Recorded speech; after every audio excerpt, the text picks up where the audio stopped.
Boa tarde a todos, bem-vindos ao Instituto Estação das Letras e ao concerto de poesia, esse concerto que a gente realiza com a curadoria e com a parceria da revista Malar Margens, que é uma revista, como estávamos até pouco falando, nesse cruzamento de conversas, né, que é uma das nossas revistas de divulgação da poesia contemporânea, e não só da contemporânea, mas principalmente da contemporânea que se faz no Brasil.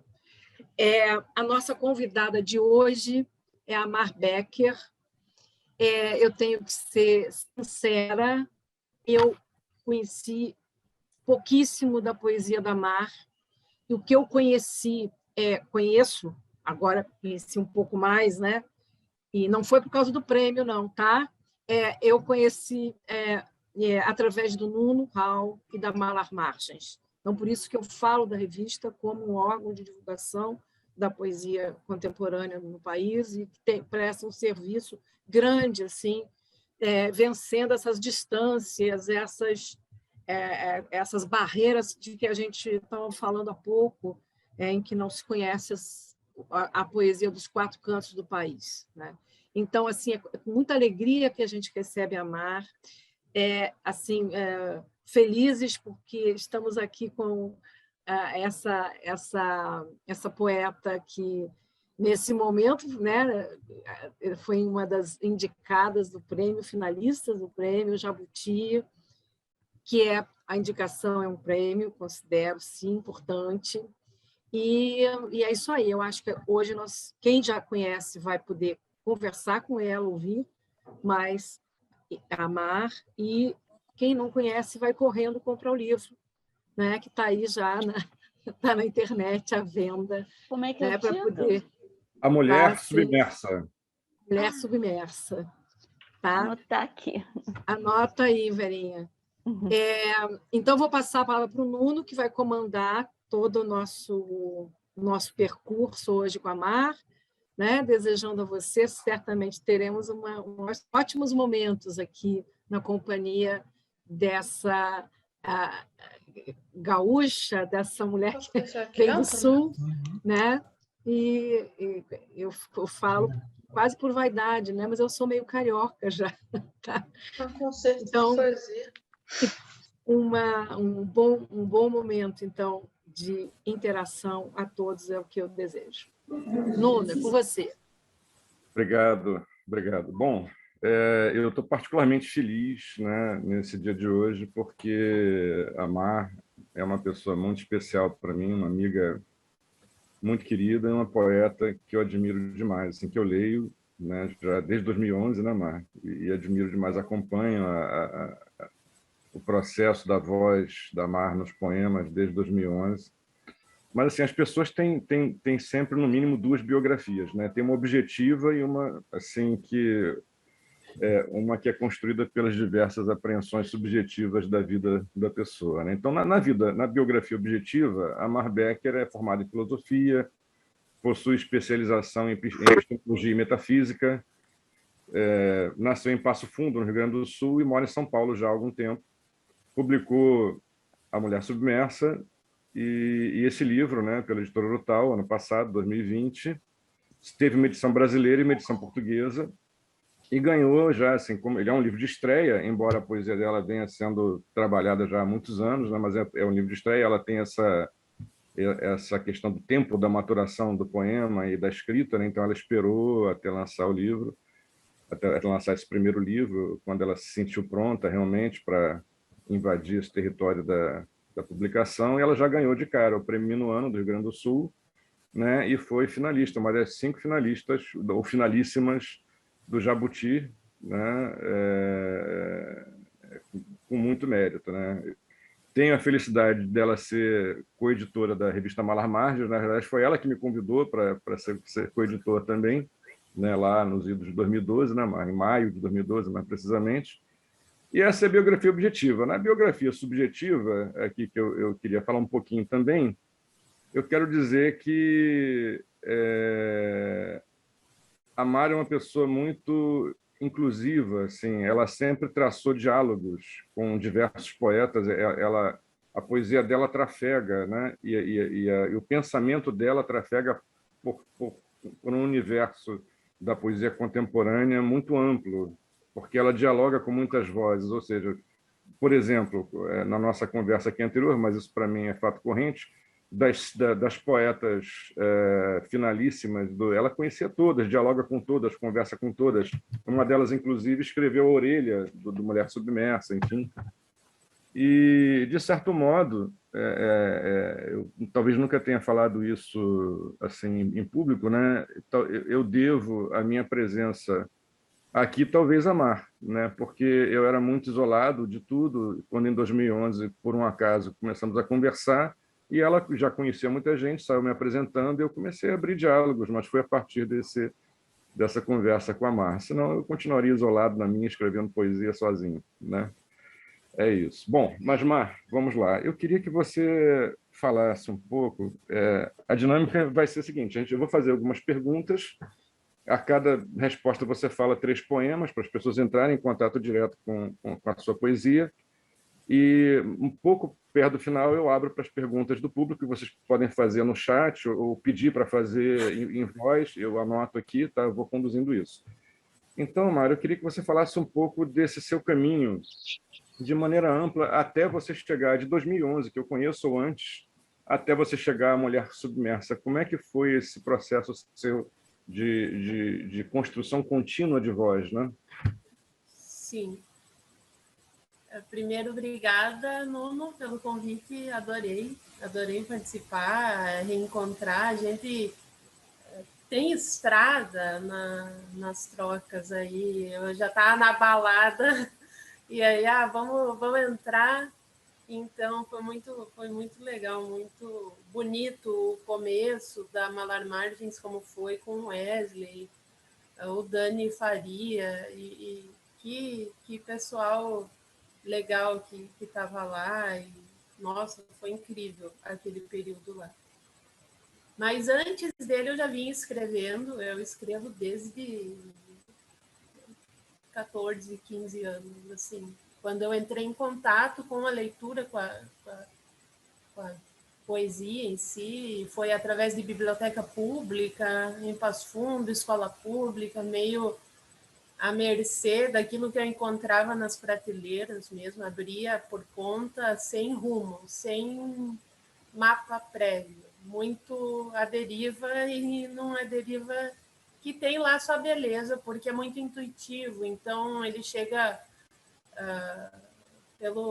ele chega muito nu, assim, sem essa preparação. Então, o meu contato com a poesia, primeiramente, foi muito nu mesmo, muito despido e de coração, e misturado com todo tipo de literatura que tu pode imaginar. Então, eu lia sobre teosofia, Blavatsky, lia Yogananda, lia poesia, lia Osho, misturava tudo e ia decantando, tentando alguma coisa em termos de escrita. E aí, mais adiante, eu entrei para filosofia, o que considero que me formou muito, mas desviou um pouco desse caminho da escrita poética. Eu sempre tive uma dificuldade de trabalhar com as duas coisas, de reunir as duas coisas. Acho que eu consegui mais isso na poesia do que na filosofia, porque essa dinâmica da vida acadêmica e prazo. Tu sabe que eu tenho uma dificuldade com prazos. E o tempo, meu tempo poético é como se fosse um outro tempo, e eu tenho muita dificuldade de me localizar no mundo dos editais, no mundo das lógicas de prazos e essa temporalidade de cronos, assim, cronológica. Então, foi muito difícil. A vida acadêmica, para mim, foi formativa, mas constitutiva, mas muito difícil. E eu fiz a especialização e depois enveredei para escrita poética mesmo. Trabalhei com revisão de texto, dava aula também, e segui assim, escrevendo a poesia como algo à margem, como algo à parte.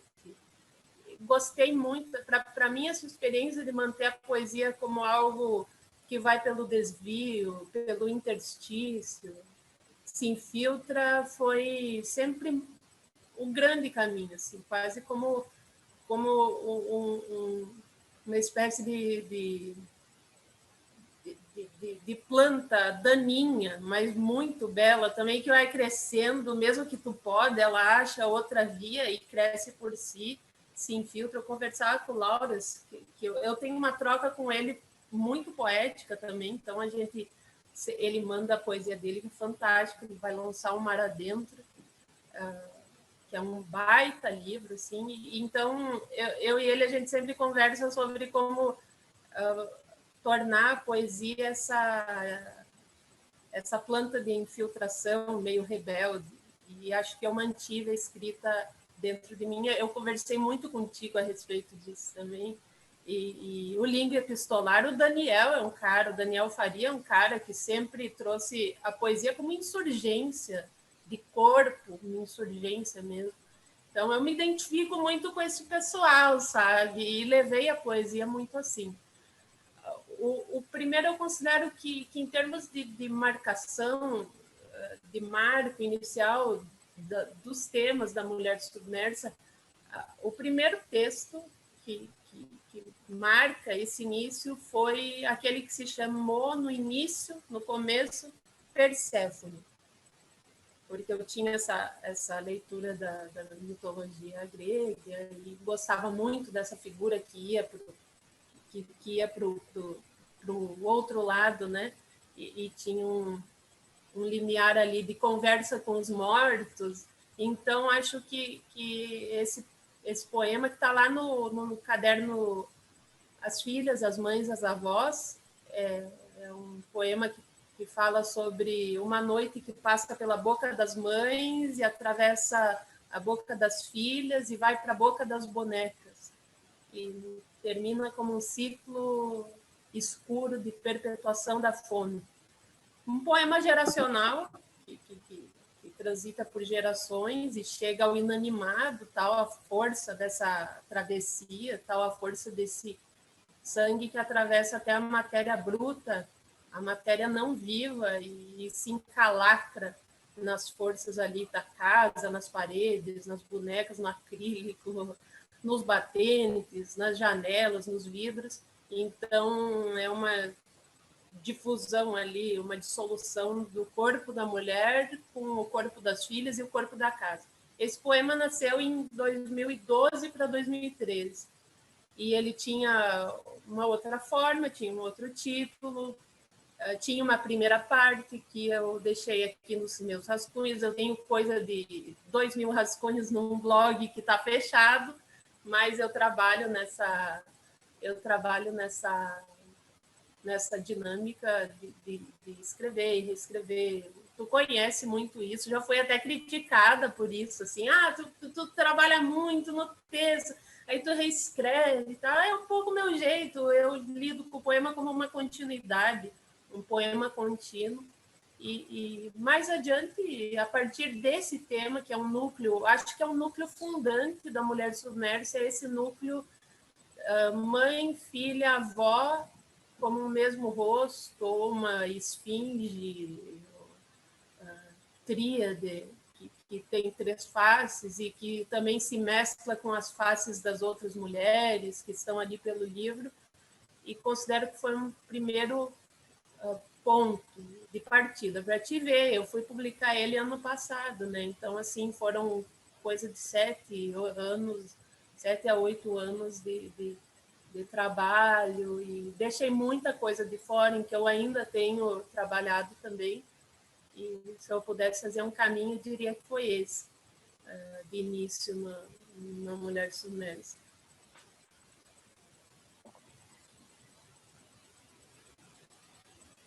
Aí você pode falar 3 poemas, então, para a gente, aí a sua escolha, não sei se do livro ou não.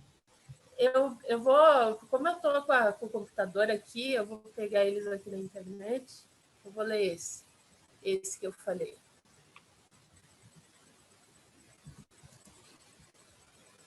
Esse é que eu me referi, né?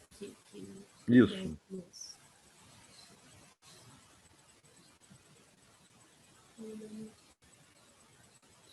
Então, vamos lá.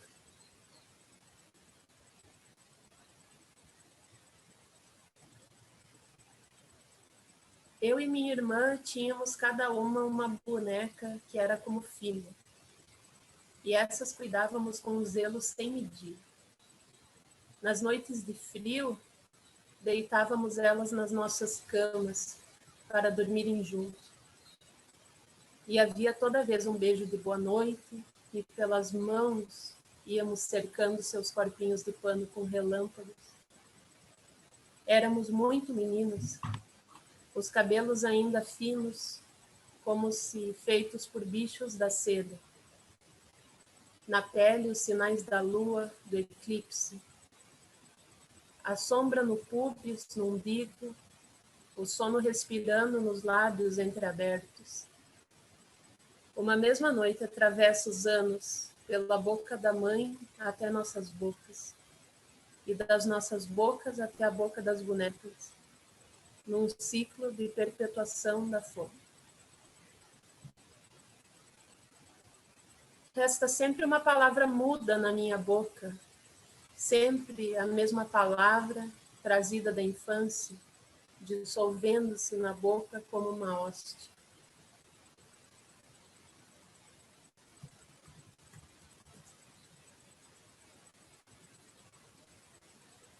Vou procurar o próximo.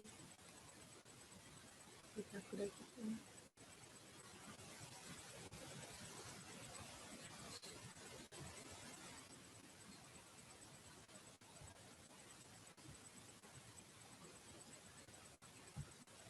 Você vai falar mais um, né, Mar? Mais um, isso.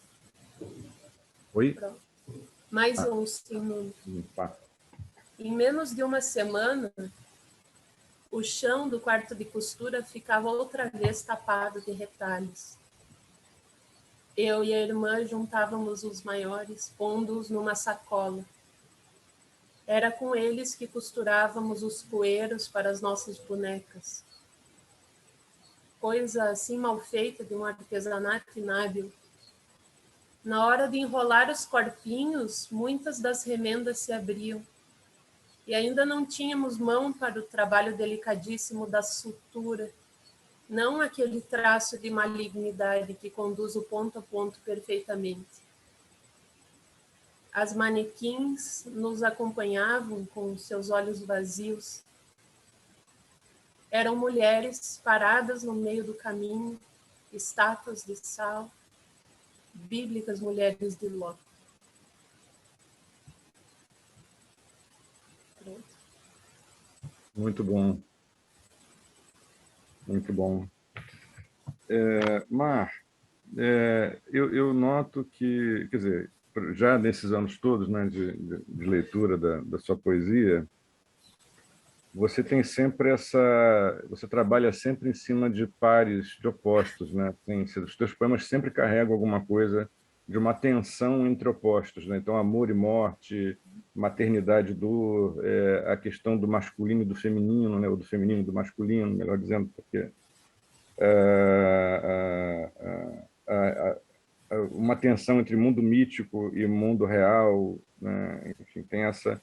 Como é que você vê como é que você costuma trabalhar esses processos de opostos nos seus poemas? Assim, isso é pensado na hora da escrita ou isso é uma decorrência natural da visão de mundo, né? Da visão de mundo que você tem? E em seguida 3 poemas. Eu nunca pensei sobre isso, então eu despreparada para responder essa questão, mas vamos lá. Eu não sei, assim, se o fato de eu ter nascido irmã gêmea, eu tenho uma irmã gêmea, né? Essa minha irmã que eu cito ali no poema de forma mítica, como uma miragem, é uma irmã gêmea, então eu não sei se esse aspecto de dualidade eu não trago já de cerne, sabe? De vivência de sangue mesmo, de vivência de consanguinidade.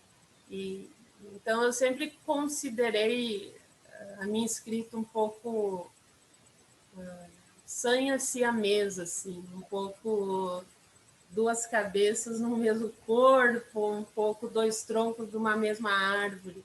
E sempre teve a ver com essa troca muito íntima desde o trabalho de leitura até a escrita, a Marielle também escrevia, então sempre foi muito esse dois, sabe? Esse mesmo corpo trocado, assim, em duas cabeças distintas. Então, eu acho que vem de útero isso, assim, acho que vem de sangue. E eu penso assim que na poesia há uma tentativa. Eu lembro muito o Helder, quando ele escrevia lá, acho que num prefácio, numa apresentação do Fotomoton e Voz, ou algum outro.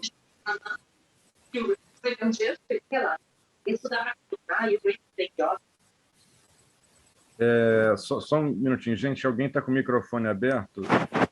Aí eu pediria que fechasse, se possível. Tá? Obrigado. Marco, pode falar. E me coloca um pouco do lado do Helder aí, quando ele fala que há uma busca de tornar o alto e o baixo mesmo, né? Ou de transpor o arco que divide as duas águas, eu digo, o céu e o mar, né? Transpor e ir para um início de mundo meio numa espécie de formação de cosmogonia, né? Então, eu sinto que a minha escrita trabalha com os opostos nesse sentido, como um atravessamento daquilo que vai desde da pedra, do humus, do inanimado, da terra, e atravessa. Acho que é uma visão de mundo, né, também. Acho que revela de mim esse holismo, sabe? Uma busca mesmo quase religiosa, sabe? Não é, eu falo sem medo, que é uma busca religiosa mesmo, assim. Eu tenho uma escrita que já foi muito comentada a partir dessa chave de leitura, mas eu também me identifico que é uma escrita um pouco mística mesmo, sabe? Me encontro muito com Juan de la Cruz, com Daniel Faria, que são esses poetas. O Daniel Faria, e eu digo português lá, o outro Daniel Faria, não o nosso Daniel Faria. O José Tolentino Mendonça, que é um poeta também com esse que é o português, que não é o Tolentino daqui, mas é o outro Tolentino também. Então, eu me identifico muito com essa busca da poesia como uma busca de vida também, como uma busca mística, assim, não está apartada. Então, não acho que é um jogo de regras a se seguir, eu não separo, sabe? Para mim, a feitura da ficção do poema é uma feitura biográfica também, é autoficcional. E a busca do poema é uma busca religiosa para mim. Por mais fora de moda que isso esteja, eu sou anacrônica, eu seria dita como assim, tá fora do tempo. Nesse sentido, mas eu pago esse preço, sabe? Porque não consigo fazer diferente. Então, é uma busca mística mesmo, e eu considero que esse juntar o alto e o baixo passa por aí, por essa alma que não consegue apartar o corpo, o êxtase de corpo do êxtase, ou o que quer que seja essa outra coisa invisível, inominável, e que cala dentro de nós, cala a voz. Né? Tem aquele ensaio do Agamben, né, que é muito simples, muito bom de ler, inclusive, sobre o contemporâneo, em que ele fala isso, né, Mar? Que o bom poeta escreve contra o século, escreve contra o tempo, ele não está em consonância com o tempo, ele está justamente nesse processo de dissonância com os aspectos do presente. Então, pagar esse preço é bom, né? É um bom preço para pagar. Sim. Né? Às vezes dói um pouco, mas a gente continua. Não tem, né? Não tem outro jeito. Não tem jeito. É para ler, então? No... Sim, fala 3 poemas. Se você puder, a Lila Maia, nossa querida amiga aqui, pediu 2 poemas seus, A Teu Lado e Sal. Será que eu lembro? Porque às vezes eu coloco o título assim provisório. O Sal eu sei qual é. Uhum. O Sal eu sei qual é.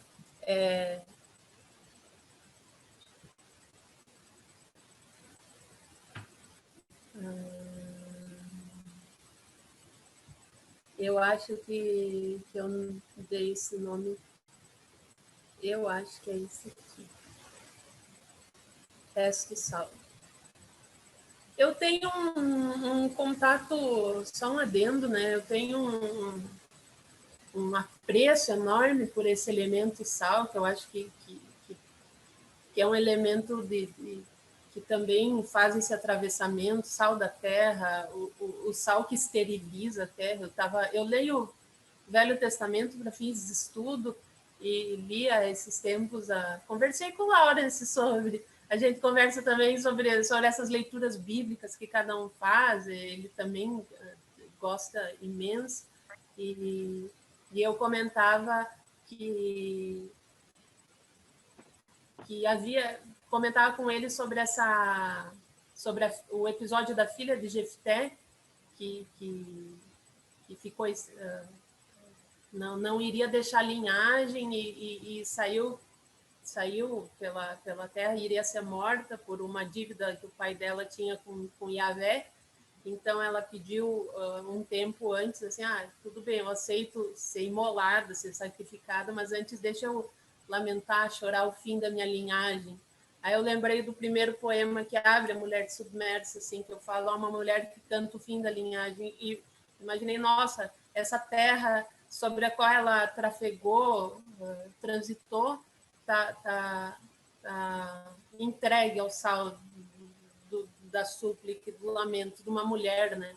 E lembrei que um pouquinho antes o próprio pai dela deitou sal na terra para esterilizar a terra do inimigo, para que não desse frutos. Então era uma prática assim, nós vamos tornar estéril essa terra.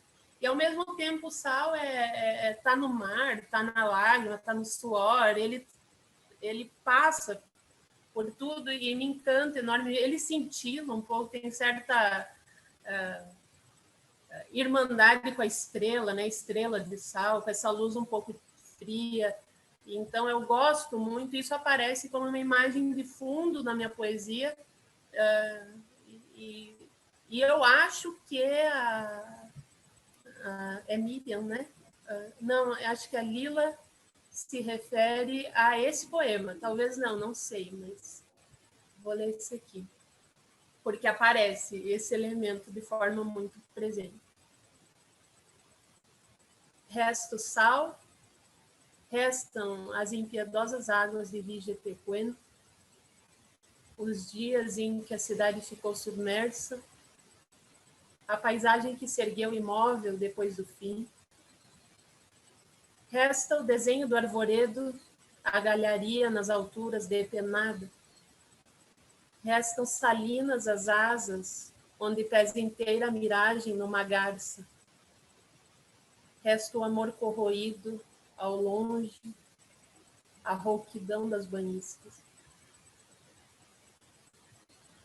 De regresso vou, antes que sejam separadas as duas águas com um arco, antes que sejam apartados um do outro o céu e o mar, o teu corpo e o meu.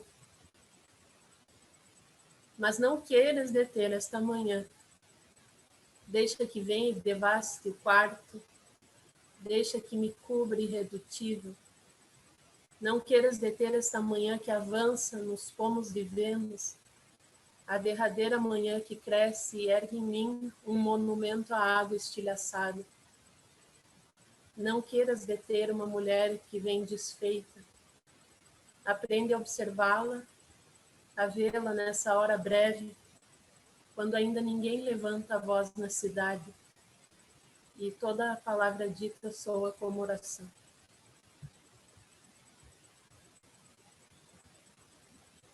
É um poema com três partes, e todos eles trazem um pouco desse elemento de sal do mar, sal das águas salobras de Vigetequen, a cidade submersa, o corpo da mulher. Esse poema Ao Teu Lado, você provavelmente mudou de nome, já não tem Vamos mais ver. esse... Às vezes eu procuro aqui nas palavras ao teu lado.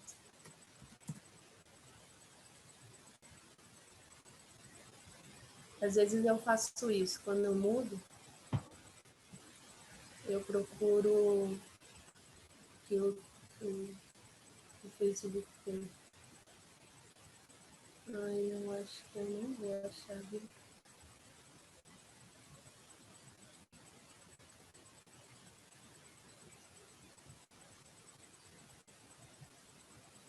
Se ela conseguir trazer um trechinho aí, de repente eu encontre pelo trecho. Tá bom, então, Lila, tá feita a encomenda. Vê se você consegue um trecho para gente. Se ela lembrar Fala algum trecho. fala um outro poema, então, para a gente passar para uma outra questão. Como eu estava falando dessa dimensão mística Uhum. do poema, da minha poética, eu vou ler o Caderno das Miragens, que tem 3 pequenas partes, e eu acho que ele é um poema que traz essa travessia do, do imanente até o transcendente, para usar 2 palavras opostas também, e que estão ali, e que dizem respeito a esses contrários que tu trouxe. Aqui, especificamente, tem uma oposição entre temporalidades, o tempo do efêmero, o tempo do frêmito, daquilo que é passageiro, em contraposição a um tempo sem tempo, a um tempo de eternidade, a uma estase de tempo, ou aquilo que seria o de longa duração, né? O moroso. Então, acho que é um poema que passa por aí, e eu tentei trabalhar ele de forma de expor os versos sem uma continuidade que às vezes me agrada muito e que pende um pouco para a prosa, para o verso longo, para a prosa poética. Aqui não, aqui eu trabalho o verso disposto um sobre o outro, e a composição do poema se dá por um entrecruzamento de imagens, em que uma imagem se sobrepõe à outra como se fossem pequenos quadros ou um serzir de versos curtos, e um prisma o outro, sabe? Então é um poema bem especial para mim, porque ele tem essa inovação na forma. Não sei se é inovação, mas ele tem uma forma muito própria também. Acho que não é inovação, porque eu já vinha trabalhando assim, mas ele é daqueles raros na minha escrita. Eu gosto mais de misturar prosa e poema. E aqui não, aqui eu trabalho com o poema especificamente. Educar os olhos, cegá-los, aprender tudo pelo mar que espelha o céu, que não tem fim. Deus é a terceira margem, a partícula de sal, o grão de areia. Os chineses colocavam pérolas nas bocas dos seus mortos para que fizessem boa travessia. No mar de eternamente, da pérola de eternamente, o barco não cessa de partir. Perde-se, reencontra-se. Há no México uma espécie de borboleta que tem asas transparentes, a Greta Octo. Viver é olhar um segundo de mundo através de uma asa. Vento sobre vento, assim diz o Xing no hexagrama 57. Li esses dias que o I Ching é um dos livros mais antigos da humanidade. 3.000 anos de existência, talvez até mais. O nome livro disse que vem do latim liber. Daí também vem a palavra libellum. Na palavra, o silêncio. O ideal de um livro é que seja escrito numa asa. Uma estação que se vai, as janelas semiabertas, as casas, a chuva, o céu impermanente que nos escapa e surge e some na água empoçada na calçada. Um fim qualquer, começo. As cinzas dos nossos mortos espargidos, o pó que se espalha no voo da mariposa.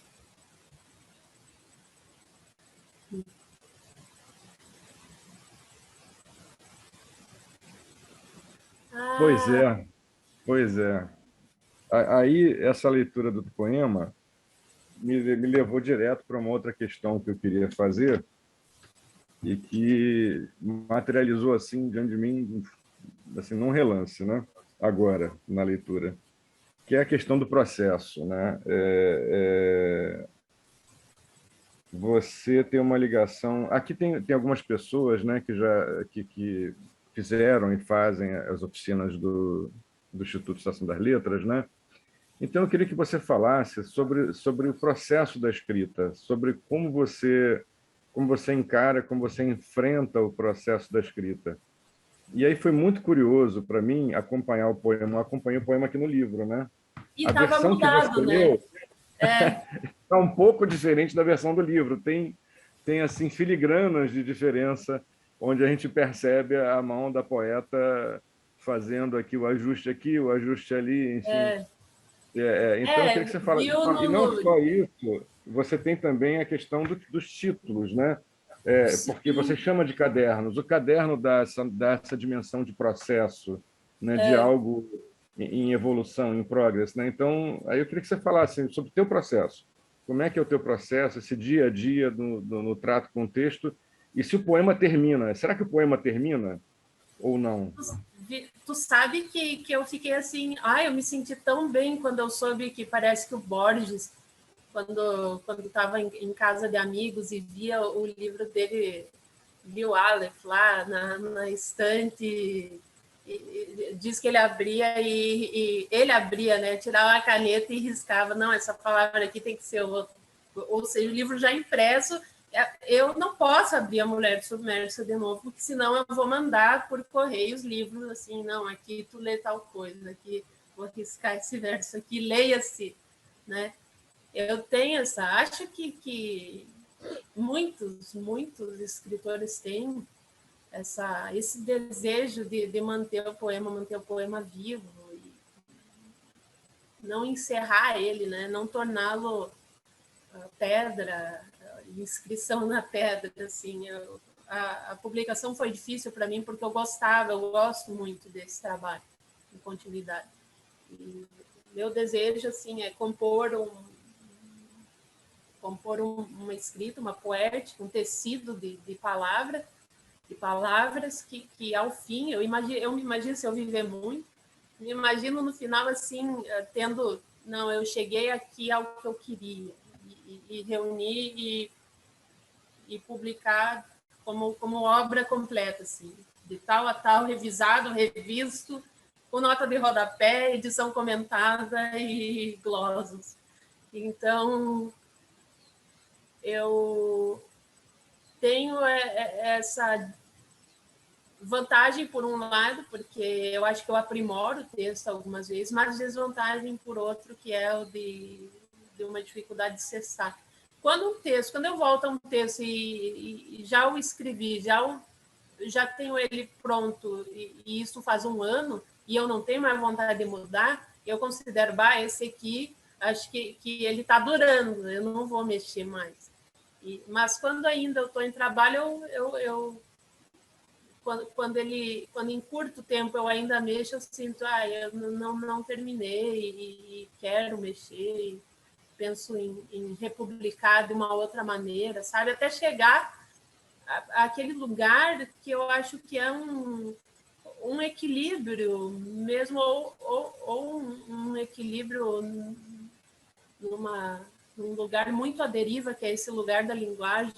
A linguagem é fluxo contínuo, assim, é rio de Heráclito, não permanece Então, conseguir chegar a uma exatidão, meio tipo a Eurídice, assim, aquela exatidão da palavra real, que não é suave, mas que se chega, que se consegue ali no poema alguma fresta e se atinge, se alcança. Eu acho que essa é uma busca, em mim é contínua, eu não abro mão disso, assim, não me importa muito que o livro tenha sido publicado, eu vou fazer isso, me dou essa liberdade, faz parte do meu processo de trabalho. Muitas vezes, quando eu estou fazendo isso num poema, abre-se outro, então eu escrevo, estou mexendo, aí vem a ideia, não, isso aqui daria, essa imagem é muito potente, ou ela tem enredo por si, ela tem um corpo, e eu vou abrir outro arquivo de Word, vou abrir outra aba ali no blog e vou começar a desenvolvê-la. E então, esse desdobramento de um poema em 2 e de 2 em 4, e essa árvore de muitos galhos que vai surgindo, muitas vezes se dá dessa maneira. Por isso também eu não abro mão, porque é um pouco o modo como eu trabalho. E outra coisa que eu não abro mão é de trabalhar com muita coisa ao mesmo tempo. Então, é muito difícil que eu esteja num projeto de poema, num só. Claro, às vezes eu passo 1, 2 dias, 3 dias ali naquele, mas eu tenho aqui, se eu fosse compartilhar a tela, vocês veriam, assim, eu não compartilho que tem os pontos de interrogação do que eu não sei ainda o que fazer ali nos versos, assim, não vamos mostrar o trabalho sujo, deixa ele para mim que eu estou lá naquele pântano onde eu me entendo um pouco. Então, Isso me deixa muito mais tranquilo. Tem sempre pelo menos 3 projetos em paralelo rodando. Assim, e aí, de repente, um para um pouco, o outro não está muito naquele clima, aí tu vai para o outro, e daquele outro surge uma outra coisa. Não sei, já falaram que é um pouco de desatenção, que é essa mente da geração não sei o quê, agora tem XY não sei do quê, Z, mas é um pouco o modo como eu funciono mesmo. Deixo, às vezes, o YouTube ligado ali e o Facebook também. E aí lembro uma palavra, abro um outro arquivo para anotar, gostei dessa palavra, que palavra sonora, bonita, interessante. Então, assim, é muito, muito caótico mesmo e uma coisa se mescla na outra. Assim, vai por contagem, sabe? Uma coisa como que toca na outra, tem pontos de contato, assim, círculos concêntricos que vão se abrindo. O Renato Franco, que está aqui nos assistindo, tudo bom, Renato? Ele fez um desdobramento dessa questão da seguinte forma, que eu queria que você falasse para a gente. Sobre esse processo de revisar e reescrever várias vezes o poema, com o passar do tempo, o poema vai naturalmente deixando de fazer sentido para você, já que cada dia somos pessoas diferentes, quase que preferindo se compromissar mais com o porvir do que com o impulso inicial para escrever um poema, ser mais fiel com a poesia do que consigo? Eu costumo, assim, não fazia isso antes, mas eu costumo guardar agora as versões. Versão 1, ou deixo no mesmo arquivo, mas abaixo, sabe? Então, copio e cola mesmo, só para ir vendo o percurso, o desenvolvimento. E isso me ajuda um pouco a recuperar esse impulso inicial de escrever, né? Agora, eu não tenho muito... não funcionam. Raras vezes aconteceu de vir assim o poema em jogo, sabe? Eu mantenho o poema como que na rédea curta, assim, gosto de estar farejando ele bem de perto e de manter com ele um flerte lento ou uma dança macabra meio lenta, sabe? Uma milonga bem tangueada, como diz o gaúcho. Então, não tenho essa dimensão da inspiração do ser tomada e vai. Esse impulso inicial comigo, ele existe como um flerte com o poema mesmo, um flerte que é lento, que é uma cama vasta, assim, vai, se alonga por dias. Então, o meu corpo é devagar no escrever, a minha mão é lenta no escrever. E o impulso inicial, na verdade, ele é muitas vezes um sussurro, é um arrepio, assim, um eriçar de matilha, sabe? E vai aos poucos mesmo. E acho que eu me identifico mais com esse modo de escrita de mão morosa mesmo, de tempo sazonal, em que as coisas vão frutificando aos poucos, e aí outra coisa vai morrendo. É muito feminino isso, assim. Uso o termo com cautela aqui, mas eu digo é muito fêmeo mesmo, porque é um tempo de corpo mesmo, é um tempo lento, em que tu vai sentindo as coisas muito na intimidade, sabe? No escuro delas. Então, é esse meu modo de trabalho, assim, um pouco dessa maneira. Eu acho que essa palavra é fundamental, né? Também, você acha que vê a escrita como trabalho humano, né? Assim, escrita é o trabalho humano dedicado sobre um objeto que é o poema. Sim. E E que tem necessita atravessamentos, né? A gente tem atravessamentos. De repente tu tá lá, tu tem uma imagem que te atravessa, assim, eu também. Sim. E isso vem, ou assim, algum verso se impõe, né? Eu estava relendo aqui um poema que eu escrevi esses tempos, que o primeiro verso dele veio assim como uma pedra posta, sabe? E isso acontece, assim. Depois ele veio como ideia, e eu fui desenvolvendo essa ideia que eu achava que ia terminar de outro jeito e terminou de forma inusitada para mim. Mas são esses momentos de inspiração, eles não vêm como esse jorro, eles vêm como uma fresta que se abre assim na madeira e se vê uma entreluz, uma tremulosência. É delicado, sabe? É muito delicado mesmo. Bom, você pode falar, então, 2 ou 3 poemas para a gente? A Lila recuperou aqui uma memória do verso que seria toda a história do amor, acordar Sim. a teu lado de bruços. Sim. Né? Então, agora, com essa dica. Eu E foi sei pedido. bem qual é. Esse poema eu li. E tem um pedido também para a parte do reino. Tá. Sim, esse eu tenho aqui, bem guardadinho. Vamos lá, então. Eu vou ler 2 trechos desse poema que a Lila pediu. Ele veio a compor uma série poética que eu chamei provisoriamente, talvez mude, de As Mãos em Gesto de Pedir. E ele já tem algumas partes e eu venho desenvolvendo as outras, e provavelmente ele vai ser uma plaquete ou um livro à parte.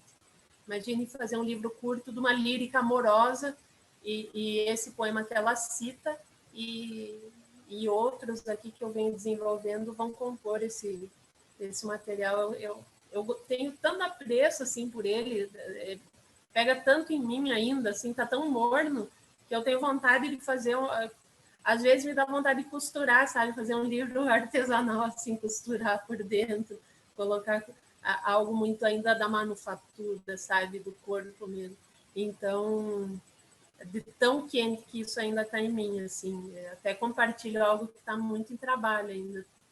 Fiquem sabendo disso, assim. Eu não trago, geralmente, o que está indo em processo muito quente ainda dessa maneira.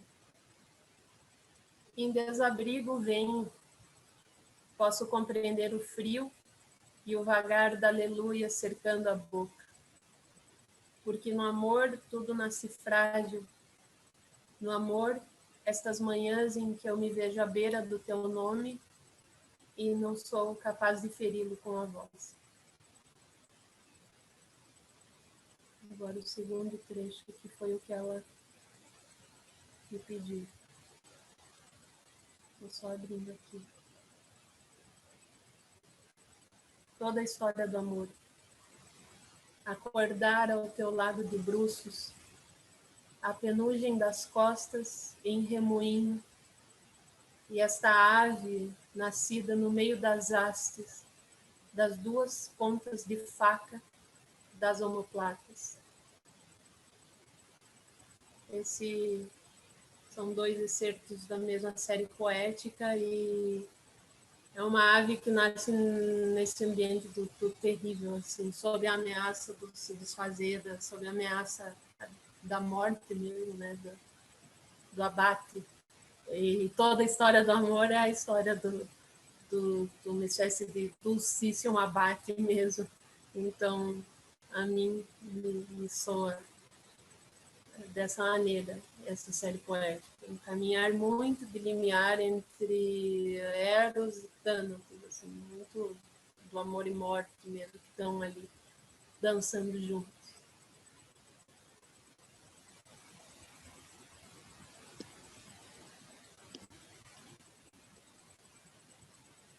Eu não estou escutando, não.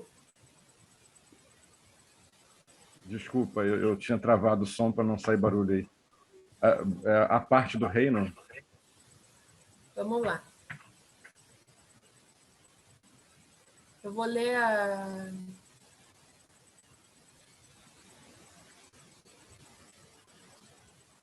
Deixa eu procurar aqui na... A parte dele que você definia. Eu ia pegar aqui no Instagram, mas eu vou pegar no Face, que eu... É longo, né? Ele é um pouco mais longo. Começa do começo e vai até um pedaço que você acha bom. Tá? Não, ele... Achei já. Esse poema, ele traz em alguns momentos um diálogo com o que eu faço com a poesia escrita por mulheres contemporaneamente.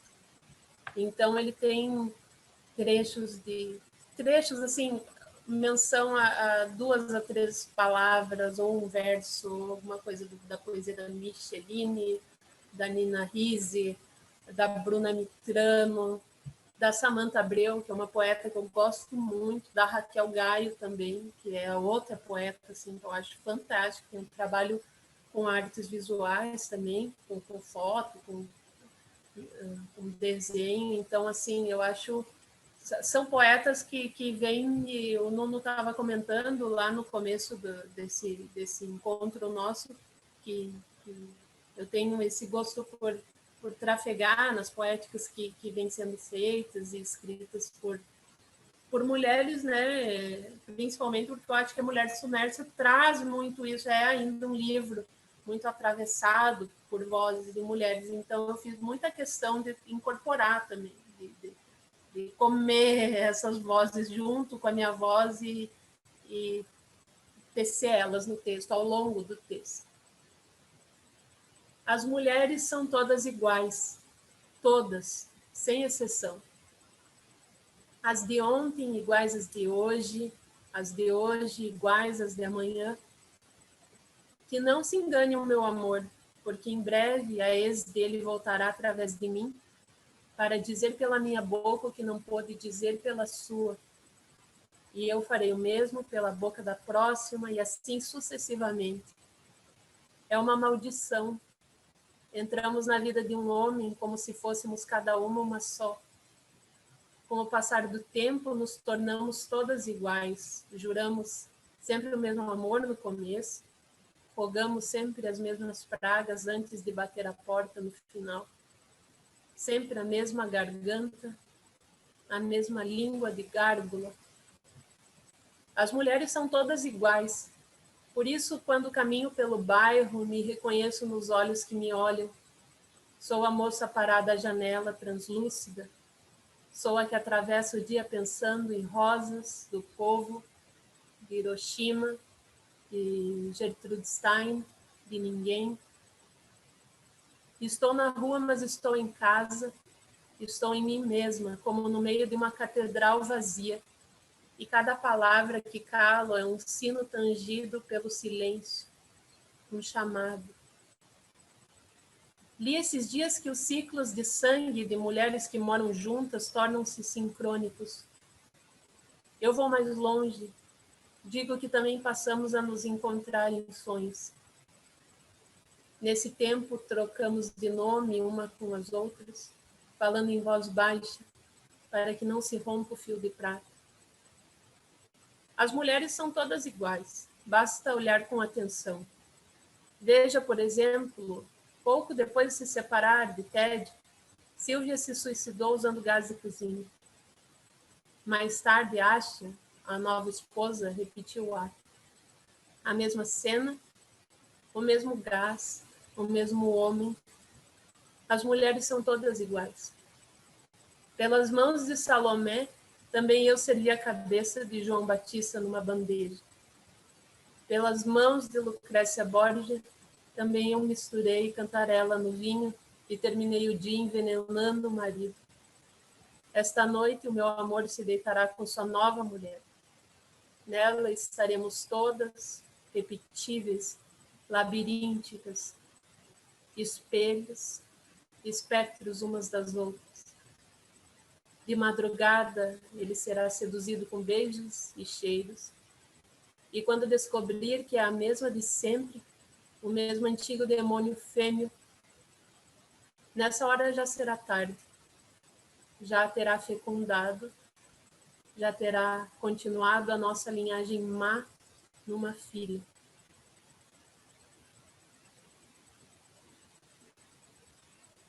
É uma paulada, né?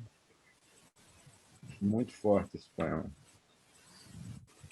E aí esse poema me leva a uma questão que eu estava querendo fazer e que o Carlos Eduardo Leal também... Eu vou juntar aqui uma questão minha com a do Carlos Eduardo. Ele diz, Mar, você tece o feminino das dores ancestrais através do amor, amor à palavra? E aí eu queria que você, no bojo dessa fala, dissesse para a gente até que ponto a sua poesia que tem vários, né, vários aspectos. Um deles é realmente traçar como se fosse uma história das mulheres, né? Assim, existe um desejo de historiar esse percurso da mulher, né, de algum Sim, momento muito pretérito até esse presente. sim, E aí depois fala 3 poemas para gente. tá bom. Eu vou trazer também novamente, porque está muito misturado. A minha vida e o poema são muito mesclados, assim. Então, eu vou trazer um dado biográfico também, porque eu acho que elucida muito essa questão. Eu venho de uma família em que a presença da mulher é muito forte. Né? Eu tenho uma mãe muito poderosa, muito tentacular, assim, toda a polva vai se abrindo em tentáculos, e uma irmã gêmea também, e sou neta de uma avó que eu não conheci e que está muito marcada como ausência dentro da família, né? Ela está marcada por uma história que foi contada errado, que ela tinha se suicidado, por isso a presença das suicidas também dentro da minha escrita, assim. Tem um devir suicida na minha poesia, que na verdade tem esse fundo falso, em que o suicídio é um flerte, a morte é um flerte, mas não se concretiza. Né? Então, a história é a história de um crime, na verdade, né? Ela foi morta e dentro de casa, no seio doméstico, né? Pelo companheiro mesmo. Então, é uma história que veio, até um tempo se sabia algo, depois de um tempo se soube outra coisa. E eu acho que esse murmúrio que corria de fundo e a intuição da falsidade, do fundo falso dessa história, me correu, trouxe em mim, veio em mim como um ímpeto de recriação de uma história íntima que pudesse reverberar nas bocas de outras mulheres também que foram caladas, que não puderam falar, que foram mal contadas, foram mentidas, omitidas e mortas uma vez, 2 vezes, 3 vezes, pelo corpo, pela lápide, pela história. Então, eu acho que a minha tentativa de cartografia, de e historiografia da mulher tem esse fundo vivo, sabe? Tem esse núcleo em mim que é um núcleo de corpo, assim, é um núcleo metabólico mesmo. É um núcleo do terrível, da ordem do terrível e que se espraia como corpo e que quer ganhar voz. Vem daí. E foi muito interessante, muito bonito para mim ver que dessa história que era doméstica e que tinha esse fundo da ordem do particular, na verdade encontrou interface com muitas outras vozes. Eu recebi assim relatos e encontrei muitas mulheres que justamente se identificaram com o texto porque se viram naquela voz ali também, sabe? Se ouviram naquela voz ali também, ou ouviram o seio das suas naquela voz ali. Então, eu acho que o que era para mim uma dimensão particular, individual, ganhou uma amplitude política mesmo, nesse sentido do amplo, do vasto, do reverberar em outras, do se tornar um movimento que eu vejo, por exemplo, como muito presente em poéticas de outras mulheres. Assim. Eu acho que a Tatiana Pequeno desenvolve algo parecido com as mulheres da família dela. A Jussara Salazar, nesse dia em que eu fui em Santa Joana dos Matadouros, desenvolve também, ela perfaz o percurso de 3 mulheres ali dentro do livro. Então, a Daniele Magalhães, no seu Vingar, que tem esse nome Vingar, porque traz, né, a ideia de uma vingança que... Oi? Não. Desculpe. E é um título dúplice, né? Vingar também é... A planta vingou, a planta... Isso. Né? Tem as duas, né? É as duas faces da moeda, né? Então, é vingar e esse outro vingar, que a primavera vingou, um fruto temporão vingou, né? Então, me parece que é um movimento meu, mas é um movimento que tem certa coletividade também, que encontra a reverberação no coletivo, sabe? E acho fantástico. A Marta Alckmin trabalha muito dentro de sala de aula, como professora mesmo na universidade, lá onde ela trabalha, ela traz um pouco esse percurso de mulheres que fazem da sua poética esse movimento também. Então, pudesse dizer, desde que não se perca a poesia, tudo é matéria, né? E isso também é evidente, está vivo, está muito premente. Bom, fala 3 poemas para a gente, então.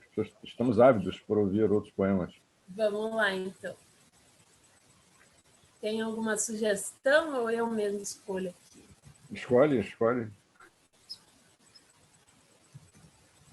Eu vou ler, já que a gente tem falado sobre os mortos, e os mortos que foram mortos 2, 3, 4 vezes, e iriam ser esquecidos não fosse uma outra voz que se insurgisse.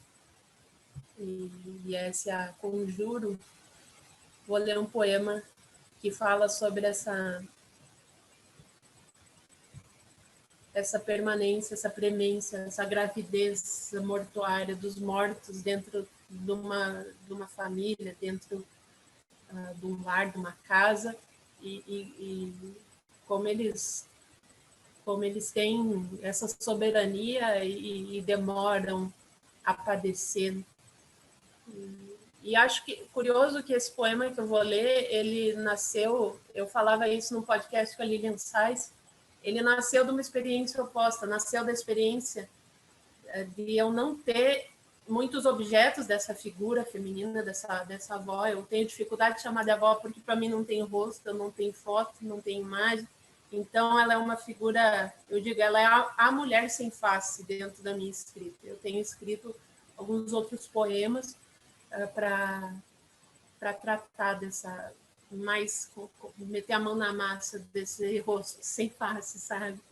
Então esse poema aqui, que começa com os vivos morrem logo, são os mortos que morrem devagar, ele veio da experiência oposta, de não ter objetos para a elaboração de um luto, não ter objetos para circunscrever um morto. Então, o morto se espalha, a morta se espalha. E a Lilian perguntava, que bonito, e ela comentava sobre a possibilidade de se enlutar e chorar os mortos a partir daquilo que eles nos deixam. Eu digo, esse poema nasceu do avesso dele. Ele nasceu da impossibilidade de chorar uma morta a partir daquilo que ela deixou, porque ela não deixou, ou porque acabaram com aquilo que ela deixou. Então, ela é uma tentativa de invenção de uma morte. É uma tentativa de revolver essa terra até tocar em algum corpo possível, sabe? Os vivos morrem logo. São os mortos que morrem devagar. São os mortos que seguem morrendo depois que os velamos, que os enterramos. Passam-se dias e ainda fios de cabelo espalhados pela casa. Passam-se meses e ainda vemos o livro, o marcador guardando o fogo da última palavra lida. Passam-se anos e descobrimos na gaveta um pedaço de papel. São lentos os mortos. Demoram-se nisto de se revelarem em poucos nomes de bilhetes. São lentos como é lento o amor, como é lento reconhecer uma letra que nos faz pensar nas mãos, como é lento imaginar as mãos que nos fazem lembrar o pulso, como é lento pressentir o pulso que nos atravessa como sangue. Em uma hora de hemorragia intensa, os vivos perdem todo o sangue de seus corpos. Os mortos, no entanto, continuam sangrando por décadas, por gerações.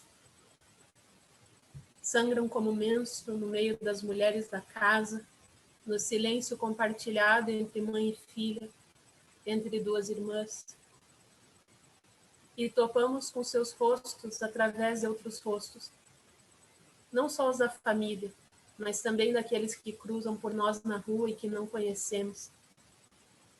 Nós sempre acabamos encontrando nossos mortos por aí. Eles acham um jeito de voltar, de permanecer. Eles acham um jeito de surgir num sorriso, na cor que certos olhos assumem em tardes mais luminosas. Num gesto breve qualquer. Os mortos estão vivos.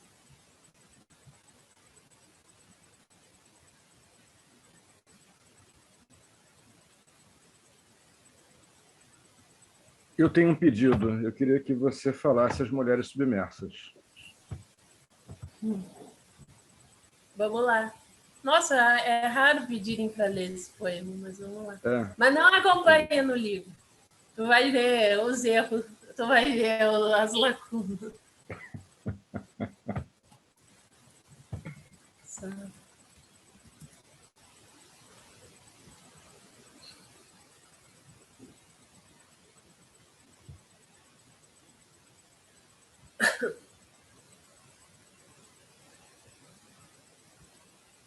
Sempre imagino Safo com cabelos longos, muito longos. Penso na noite em que ela cai do penhasco de Leucade, o corpo afundando na água e os cabelos indo e vindo com a correnteza. Penso também num cardume, centenas de peixes miúdos atravessando os cabelos, a lentidão líquida. Um mergulhador que observasse tudo a certa distância diria que os fios de tão longos fundam no mar uma nova espécie, uma nova galeria de algas. Dias depois, o cadáver chega à costa, levado pelas ondas. As mulheres da ilha aproximam-se, Safo enrolada da cabeça aos pés, aos fios do seu próprio cabelo escuro, como se vestindo um manto, e o manto todo feito em pedraria de escamas, de restos de peixes dourados, de tão morta, Safo, tão luminosa. Virgínia, eu também moro a 100 metros da água, Eu também sei que no meio da pedra, o escuro, toda pedra diz das ruínas do império onde nenhum pulso. As pedras do bolso do teu casaco, Virgínia, elas eram como pássaros no fundo da tua submersão de peixe abissal. Estamos em agosto, a noite vem cedo. Gosto de pensar que ao dizer teu nome, percorro uma iniciação, perfaço um chamado. Saio para caminhar. 2 cães de rua me acompanham como filhos da mesma matilha, eriçados como lobos. São magros, a pelagem tomada de falhas, de sarna. A pouca luz, no entanto, eles adquirem algum brilho, certa cintilação. Penso que estamos todos doentes. Penso, meu Deus, como é triste este nosso senso de majestade, este cortejo vindo de longe do ouro. Sou mulher, com meu próprio seio alimentaria esses 2 cães, qualquer mamífero da noite. Poderia me sentar na mureta de casa, passar horas olhando a represa de Guarapiranga. Poderia viver uma eternidade, assistiria as estrelas morrendo com a mesma devoção daqueles que um dia viram o leite e o mel manar do céu do deserto. Digo teu nome, Virgínia, minha boca ilumina-se, a chuva tocando o espelho, os circos se abrindo concêntricos, um de dentro do outro, na superfície da água, como bocas. Minha voz canta teu corpo de mulher submersa, meu requiem, teus cabelos.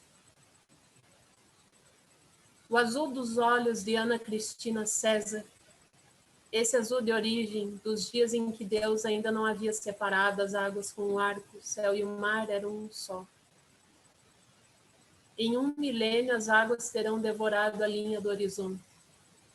Em 1 milênio todos os mares rebentarão num único mar, aos pés de Ana Cristina César, na praia de Copacabana.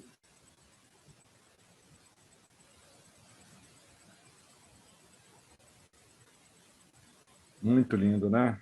Muito lindo. Pois é, aí cada poema que você lê, a cada leitura vem umas questões, né? E aqui o Ricardo Leão, ele colocou, ele fez aqui os seguintes comentários. Ele disse, peraí, deixa eu achar aqui.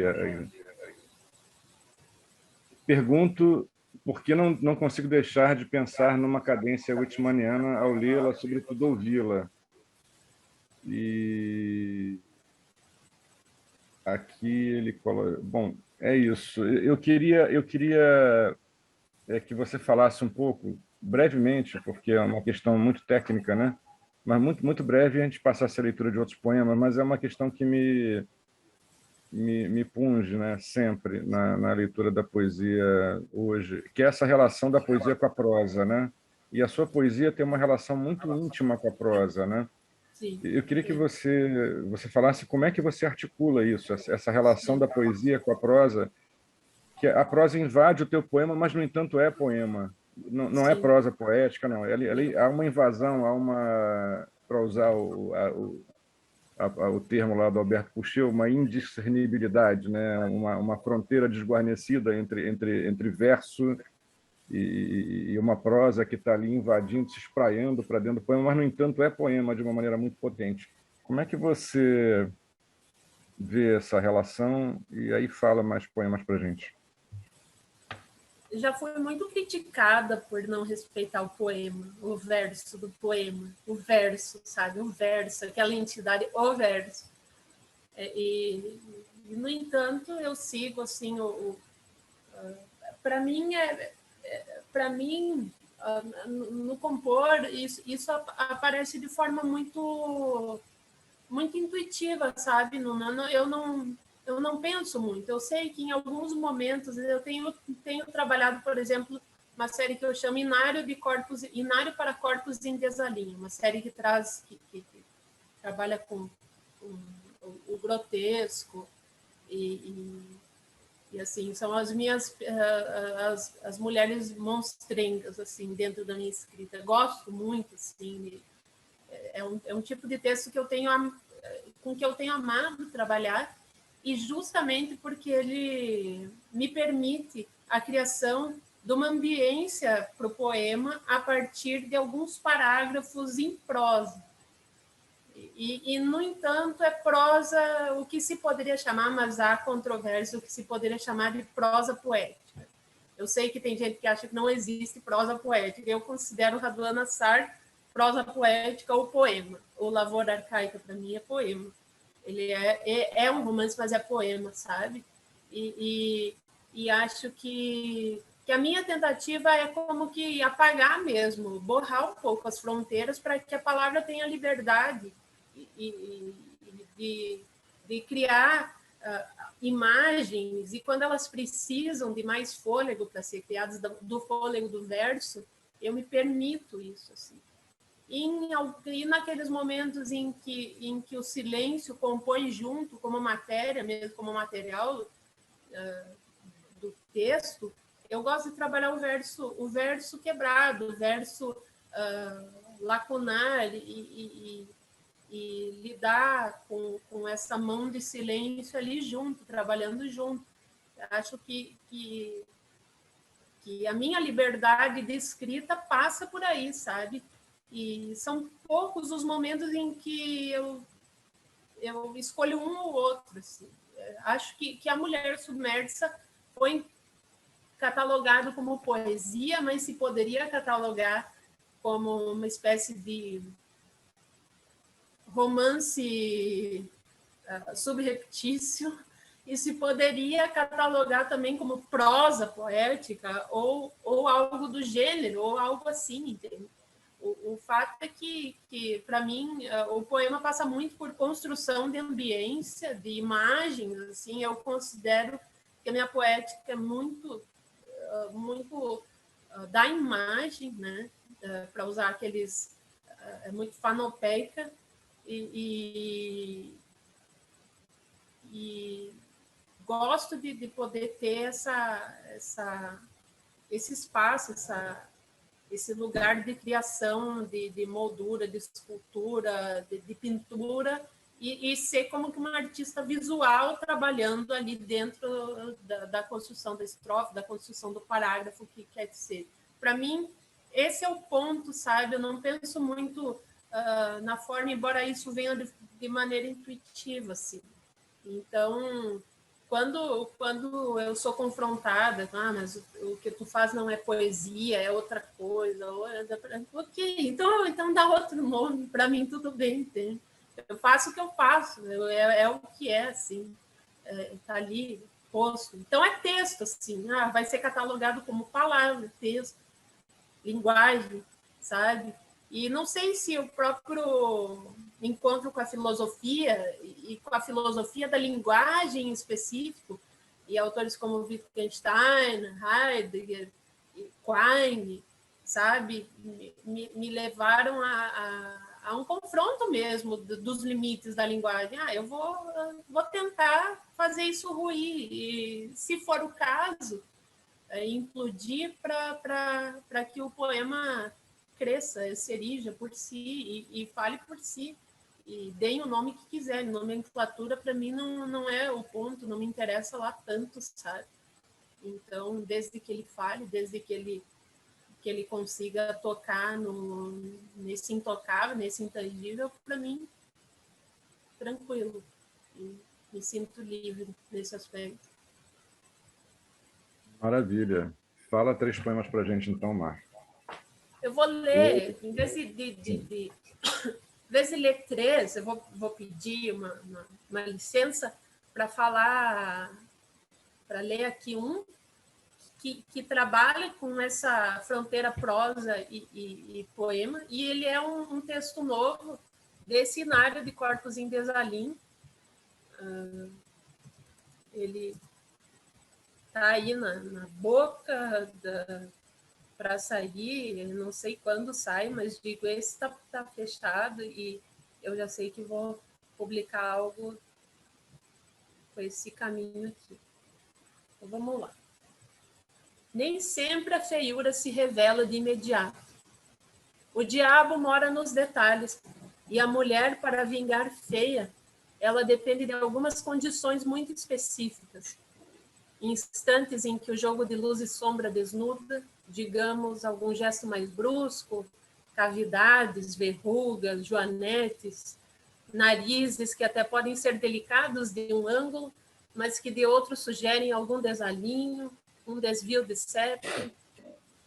Ainda nas meninas aparecem as mulheres que serão feias. Observe as unhas das mãos, geralmente feitas por elas mesmas em casa. As cutículas mal acabadas, a carne viva exposta nos cantos, elas avançam animalescas em torno do estojo dos esmaltes das mães, vão sempre em horda, mesmo quando estão sozinhas. É que trazem em si a memória dos sacrifícios pagãos de virgens, o tempo em que investiam os corpinhos débeis de meninas, toda a ira do que se imaginava como sendo uma sede e uma fome de deuses pela sagração da cor. Você pode ver, na maioria das vezes, elas pintam as unhas de vermelho. E isso nem que seja só para ver como fica, algodão e acetona do lado, caso seja preciso remover logo em seguida. O resultado é um vermelho encarnado em mãos magrelinhas, mirradas de tudo.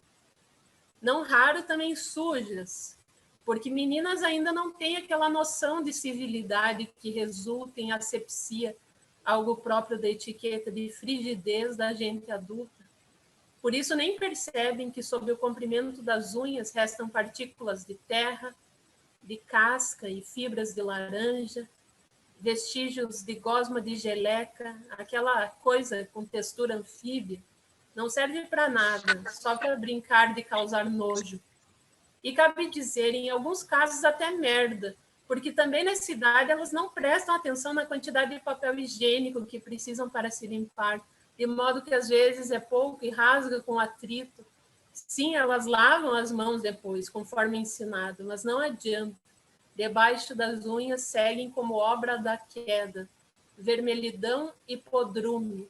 Nos cantinhos das unhas são sempre meninas que serão mulheres feias, nas unhas se revelam, nas unhas.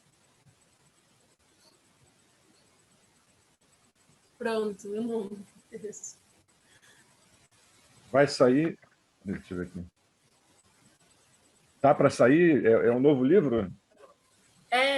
Eu estou trabalhando, tem um outro texto desse encontro da moça, da adolescente com a face e o passar base, sabe? Maquiagem, pó e rímel. E eu tenho trabalhado com essas temáticas de penteadeira, de pia de banheiro, de espelho e creme, unha, esmalte, esse mundo de miudezas femininas para alcançarem o belo, assim, mas elas se monstrificam e isso é um ponto de voragem feminina, do desejo feminino que escapa, assim, que escapa ao organizado, que escapa à simetria, vamos dizer. O desejo é um desvio, assim, o desejo solapa o logos nesse sentido. Então... Eu acompanhei alguma coisa dessa série no Facebook. Assim, ela sendo tem outro elaborada que são os ali. salmos, né? Que são os salmos das mulheres feias também que eu trabalho.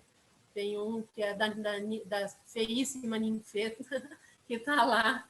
E muito legal. Para mim é um pouco divertido. Às vezes eu vou dormir e penso assim, vem as imagens e aí eu anoto no dia seguinte, essa figura, ou olho, ou descubro em mim mesma, né, olhando no espelho, com a toalha do banho, assim, no cabelo, algum ângulo, assim, opa, que monstro que tá aí. E aí vou lá e anoto. Você tem uma imagem que você bota a toalha como alguma coisa que é um unicórnio, um rinoceronte e né, tal, uma coisa assim, pois é. Um corno gigante, né? Exatamente, a imagem é muito legal. Um pouco em homenagem à Suzana, essa pergunta vai aqui, que é o seguinte: você tem também uma relação muito forte com esse imaginário do Rio Grande do Sul, né? Você tem em alguns poemas, tem séries suas onde esse imaginário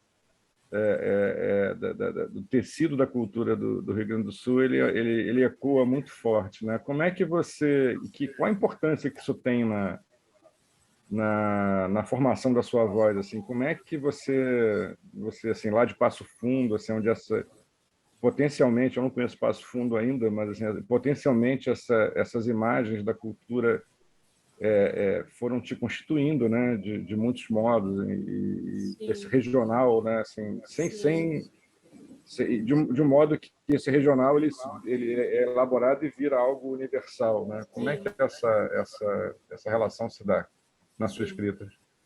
Eu acho que essa experiência de vida interiorana sul-rio-grandense, até mais do que o sul, né? Porque existem os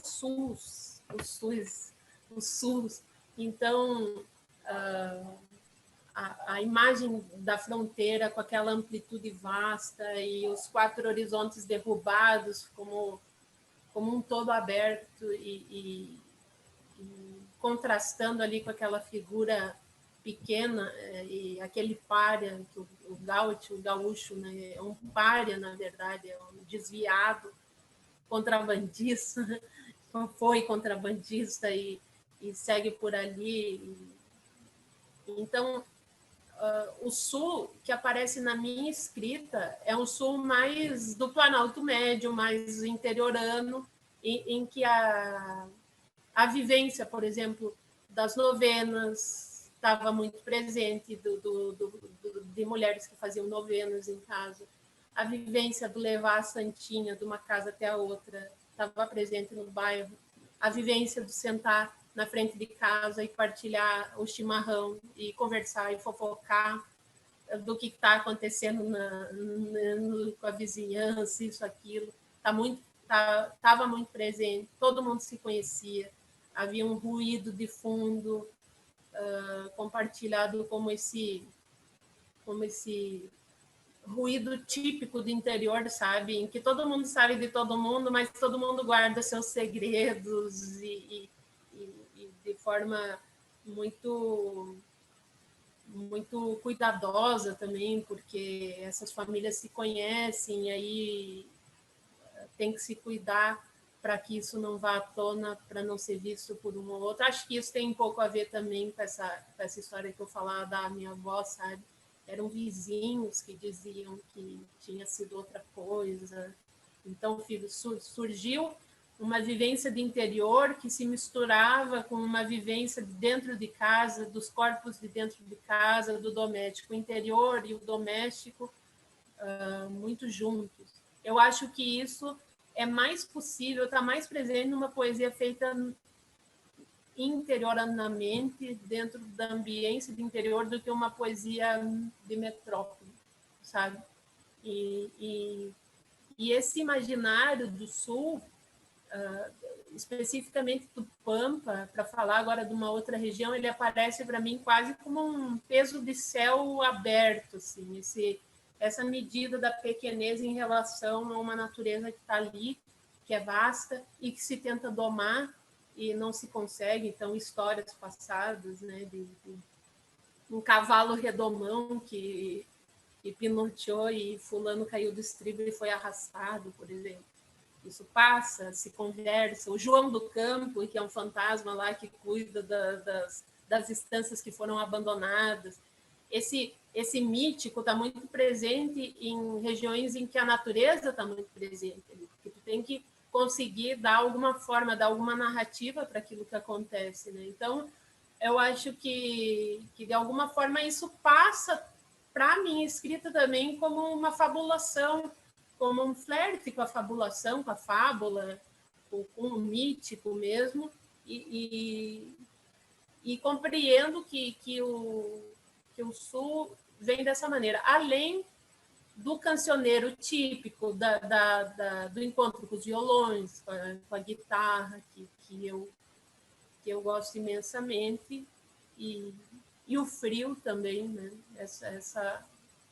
Esse sal que aparece ali no poema que eu li, e que é uma luz que eu digo, é uma luz de agosto, é uma luz de inverno, assim, é uma luz de geada, sabe? Tu acordar de manhã, abrir assim a janela e ver aquele geadal tomando tudo e em seguida o modo como o sol deflagra aquele gelo e faz evaporar a névoa que sobe e os rostos de mães ali se dissolvendo naquela névoa. Então, tudo isso é muito presente e foi muito presente. Da mesma forma que a profissão da mãe e as profissões interioranas que vingavam em interior, como costureira, minha mãe que foi costureira, também está muito presente. Então, eu considero que o Sul, não só como paisagem fora, mas o Sul como paisagem íntima também, por aquilo que se tinha como profissão, por aquilo que se levava como religiosidade, ir na missa, levar a santinha, como eu falei. Hoje não é mais assim, mas eu digo, mas Passo Fundo, se eu vou lá, de repente eu topo numa esquina com uma e outra pessoa que ainda tem esses rituais de minha infância e que trazem isso ainda muito presente. Então, maior saudade, assim, disso também. Aqui em São Distante Paulo não agora, tem né? uma vivência com Distante isso. agora, né? Em São Paulo, né? Eu Mar, fico olha em só, casa, né? Eu não absolutamente... saio. São Paulo não é. São Paulo e eu não deu muito certo. Eu gosto, fui muito bem recebida aqui, gosto da gente, mas a cidade, assim, me atropela demais. Então, o que eu posso fazer dentro de casa, eu faço dentro de casa. A cidade tem uma dinâmica toda particular, que acho que só os paulistas mesmo, os paulistanos Nossa. que E gostam, né? compreendem, se identificam. Eu gosto de ir, mas gosto de ir embora também. Adoro chegar, ficar 3 dias e Tchau. voltar para o meu Rio, porque, enfim, é muito diferente. Ela, ao mesmo tempo que ela abraça, ela afasta. Assim, tem os Tem uma metais outra de São coisa Paulo, que, né? sim, tem uma outra coisa que é de interior, que eu digo, eu gosto de poder fazer a cidade a pé. Eu digo, quando eu estou em Passo Fundo, eu mensuro, sabe? A minha cabeça mensurar, eu tenho que ir no correio. Aqui em São Paulo, qualquer correio que eu pense em ir, eu tenho que pegar ônibus ou Uber ou É metrô. impossível. Então, e eu vou perder a tarde. E aí eu vou para Passo Fundo, eu digo, eu vou ir, vou demorar 10 minutos a pé, 15 minutos a Pois pé. é. Num passo, sabe? Aí vou, já encontro não sei quem na rua. Então, tem vezes que eu vou para Passo que eu tenho o gosto de pedir informação de algum lugar para ir, só para ouvir o jeito que a pessoa gesticula, para ouvir o sotaque. Tenho a maior saudade de ouvir o sotaque, sabe? Dessa vivência assim muito próxima. A gente, eu acho que o sotaque faz a gente também, faz o corpo, o acento, sabe? O acento que tu dá num Mas, jeito de Mar, falar. a gente é absolutamente consternado que eu tenho que... A gente teria prosa aqui para mais 2, 3 horas, mas tem Sim. um limite de tempo do Zoom aqui, enfim.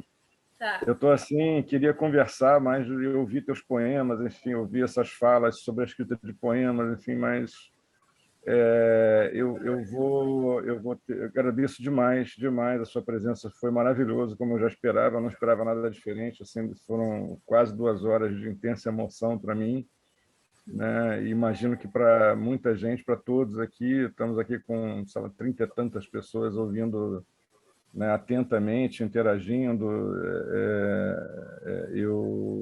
enfim, é só agradecimento e felicidade por ter você aqui.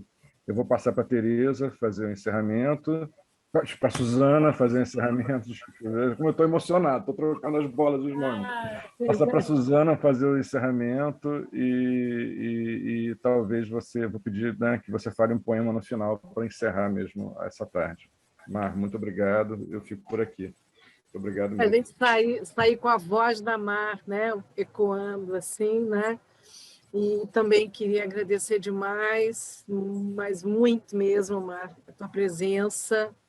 Eu fiquei curiosa, queria só saber rapidinho, há quanto tempo você está fora do Rio Grande do Sul? Tem 8 anos, é um caso sem cura, assim, não vai mudar. Eu estou há quase 50 no Rio, eu virei cariúcha, sou carioca quase.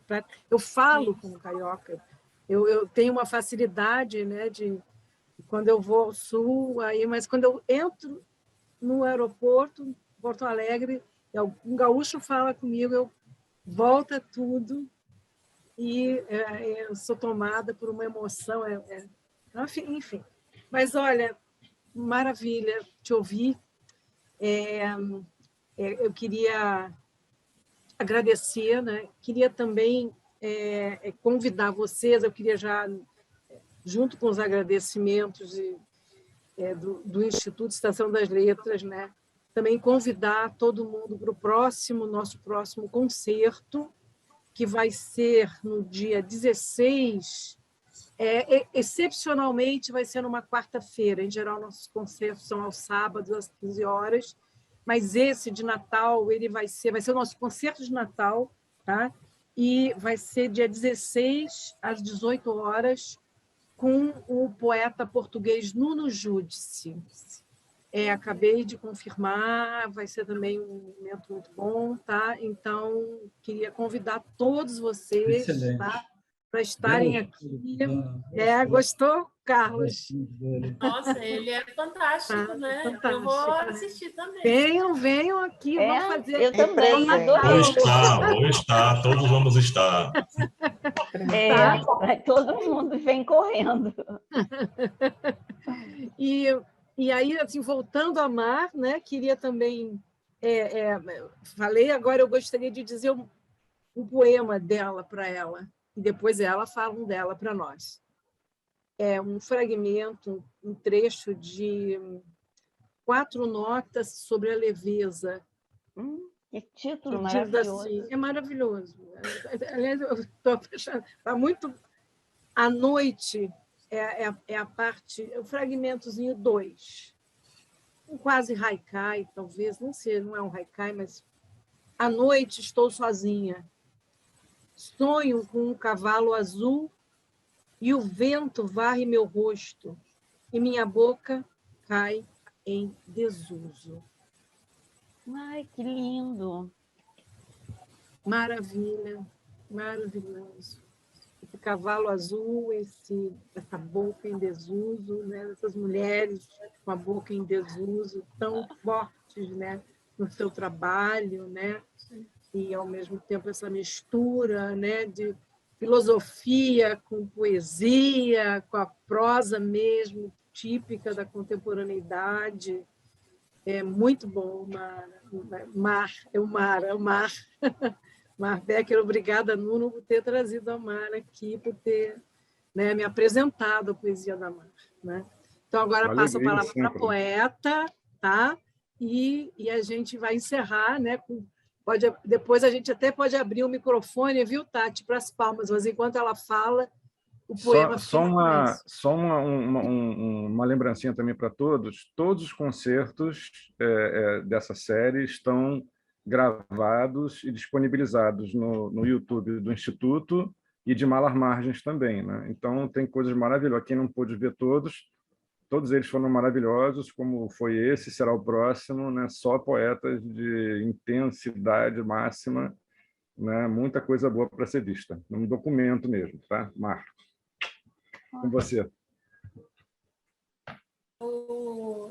Eu leio um poema aqui no final, então? Isso, é um poema. Sim. Queremos sair com a sua voz, Mar.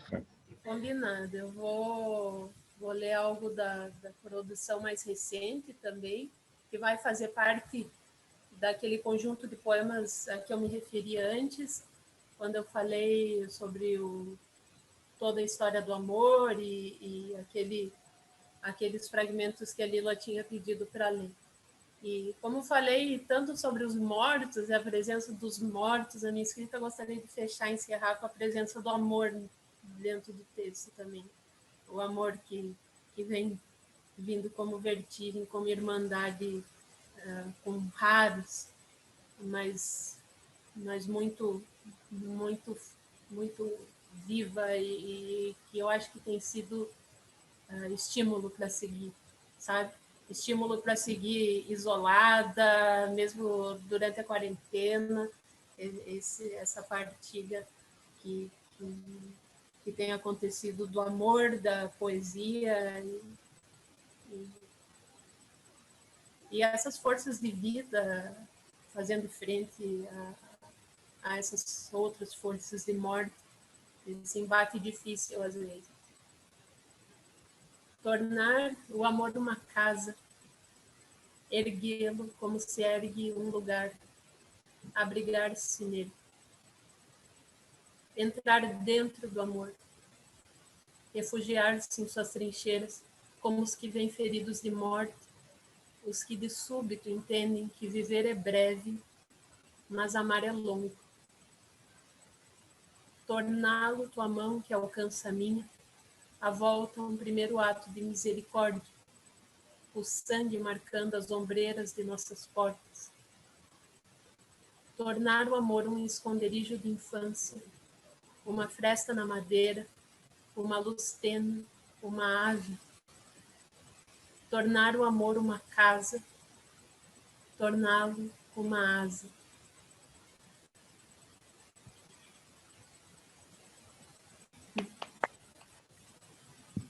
Microfones abertos. Muito bom. Parabéns, adorei o encontro. A poesia dela. Maravilhoso. Mara, é sempre bom te ouvir. Sempre. Desde sempre. Há quantos anos? Muito bom, Mara. Muito bom. Muitos anos. E amor. Muito bom. Muito bom. Maravilhoso. Obrigado, gente. Mar. Obrigado, Beijo. pessoal. Obrigado. Obrigado, Mar. Obrigada a você também. Obrigado, Lula, Suzana e a todos aí. Agradeço. Obrigada, Suzana, por ter me mandado o link. Eu Pois sempre é, não, quero, é nunca só- consigo. Eu não sou muito boa com isso, não. Beleza. Maravilha te ver aí também, Verinha. Também gostei. Há tantos anos. E de ver um monte de gente. Aqui a Rosália no Stein, poeta. Rosália, Paco, Alexandre Mara, Lila Maia, poeta, Lúcia Cider, o Paulo Sabino, que entrou, conseguiu entrar, legal, que bom, Paulinho. né, Paulo? Obrigado, obrigado. Estou aqui, querido. minha amiga. Obrigado, querido. Parabéns a vocês, parabéns a Mar. Muito lindo o encontro. Eu não conhecia o trabalho da Mar. Já quero comprar tudo, já. Estou louco para comprar absolutamente tudo dela. Maravilhosa, Mar. Parabéns. Paulinho, viu? tem que chamar a Mar para a estante, viu? Chama a Mar pra estante. Pois é. Vou fazer esse contato Abre o mesmo. olho, abre o Maravilhosa. Não, maravilhosa. Já apaixonei, já. Parabéns, maravilhosa. Adorei o concerto. A Mar, acho o máximo, já conhecer, tivemos juntos num sarau, e foi bem legal online. Isso, e adoro a sua poesia, acho super legal mesmo. O Nuno, sempre realizador, e a Suzana, persistência maravilhosa. Muito obrigada por me proporcionar isso. Bom sábado para vocês. Obrigada. Beijo, Obrigada a Rosália. todos pela acolhida. Obrigada. Tchau. Tchau, gente. Beijo. Tchau, gente. Boa Tchau pra noite. todos. Muito bom ter todo mundo aqui, viu? Beijão. Tchau, tchau. Tchau.